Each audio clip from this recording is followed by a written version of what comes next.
कल दिनांक 12 तारीख को एक अनजान नंबर से कॉल आया, जो कि मेरे नंबर पर आया था फोन। तो 4 बार फोन आया। इसके बाद हम नहीं उठाए, तो मेरे साथ जो हमारे भाई रहते हैं छोटा अशोक भारती, उसके नंबर पर फोन आया। इसके बाद जो है उठाने के बाद लगातार भदा भदा भदा बात बोलने लगा। तो फिर हमको फोन दिया कि देखो कौन फोन किया है, ऐसे ऐसे बोल रहा है। तो जब हम फोन उठाएं तो हम बोले कि कौन बोल रहे हैं, कौन बोल रहे हैं।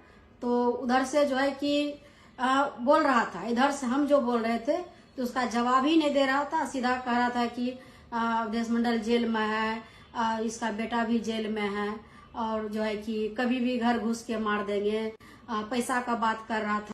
और जो है कि हम बोल रहे थे कि कौन बोल रहे हैं बताइए, तो कुछ नहीं बोल रहा था। खाली उधर से 3-4 आदमी का आवाज आ रहा था। और थिरनट जो है कि थिरनट का बात कर रहा था कि मेरे पास कट्टा है, तो मेरे पास पिस्टल है, और 3-4 आदमी का सुनाई दे रहा था। लेकिन इधर से बार बार पूछ रहे थे कि कौन बोल रहे हैं, कौन बोल रहे हैं, तो कुछ नहीं। उधर से जो है कि खाली बस उधर से बोलते रहा गया।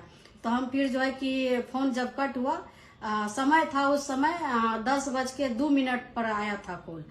तो हमने जो थाना प्रभारी अकबरपुर जो है, वहाँ भी हमने फोन करके सूचना दिए कैसे से हमको फोन आया। तो बोला कि आप पटना में है, तो पटना में ही जोन थाना पड़ता है वहाँ एक एप्लीकेशन दे दीजिए। इसके बाद धमदाहा डीएसपी साहब से भी बात किए, तो उन्होंने भी कहा कि वहाँ एप्लीकेशन एगो मैडम दे दीजिए। तो हमने फुलवारी थाना में एक एप्लीकेशन दे दिए हैं। यहाँ पर आप जो है कि देखते हैं कि क्या कार्रवाई होता है, क्योंकि मन में डर सा बना रहता है कि एक जो है कि घर में भी एक डकैती हुआ हाल फिलहाल, और जो है कि घर में हम लोग 2 ही परिवार हैं, एक बेटी है एक हम है, और क्षेत्र में दौरा करते हैं। हम एसपी साहब से आग्रह भी किए थे, विनती भी किए थे कि हमारा हाउस गार्ड रहने दीजिए, बॉडीगार्ड भी रहने दीजिए, क्योंकि मेरे घर में बार बार घटना हो रही है।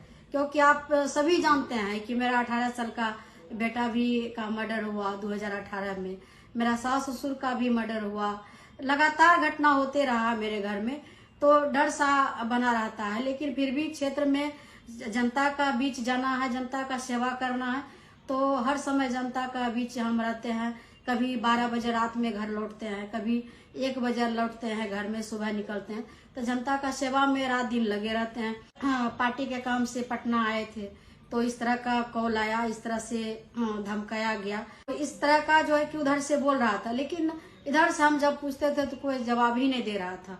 इसलिए हम जो है कि हम आग्रह करेंगे एसपी साहब से भी, डीआईजी साहब से भी, कि जो भी है इस पर कानून कार्रवाई करके उसको तुरंत जो है कि इस पर कार्रवाई होना चाहिए। हम यही आग्रह करेंगे पुलिस प्रशासन से भी कि मेरे साथ एक बार नहीं कई बार इस तरह का घटना हुई है। एक बार और इस तरह से गाली गलौज धमकी दिया गया था, तो राजस्थान से पकड़ के लाया गया था, जो कि सचिवालय पटना में हम एफआईआर किए थे उस समय, तो राजस्थान से पकड़ के लाया था। तो इस तरह से बार बार घटना मेरे साथ होता है, फोन करके धमकी देना, गाली गलौज करना, तो इस तरह से बराबर हो रहा है। तो इस पर जो है कि हम आग्रह करेंगे कि इस पर कार्रवाई होना चाहिए।